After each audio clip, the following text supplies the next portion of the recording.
update. I got new wheels on.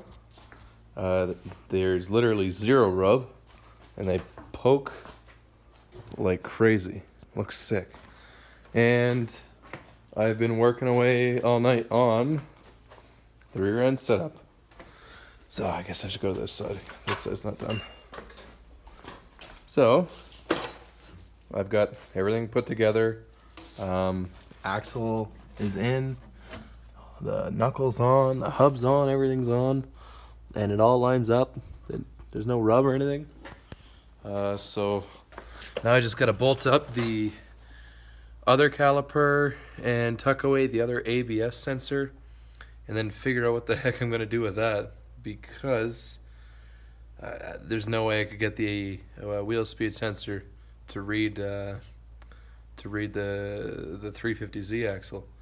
So what I'm probably gonna do is tuck them up in the car, and probably up at the ABS module switch the right and rear ABS sensors around so that I get my speed reading off the front wheels. I already got a pin out, so it literally just involves taking that connector apart and repinning it. It'll be easy. And yeah, I think that's all I got going on right now. I'll update in a bit. I guess I should talk about the rear end setup a little bit.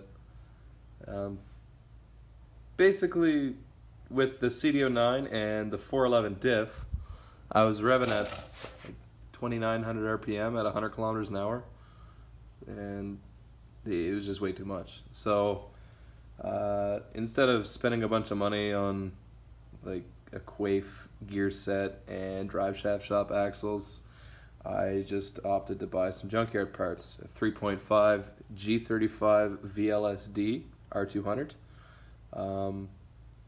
and I shimmed that so it should act like a two-way, and then also G35 axles and hubs. Now, I think the hardest part about this swap was making the hubs fit, because I had to rely on other people. So I had to have the rotors bored on the mill and then re-drilled. A friend of mine, Jace, did that. So we went from 56.1 center bore to 66.1, and then re-drilled the bolt pattern from 5x100 to 5x114.3. And what we can't see on the back side is that I had the knuckles milled to accept the Nissan hub bolt pattern. So now Nissan hubs are a bolt-in affair. It's like replacing an OEM part.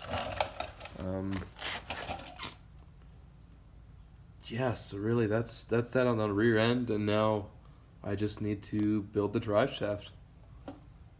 Okay.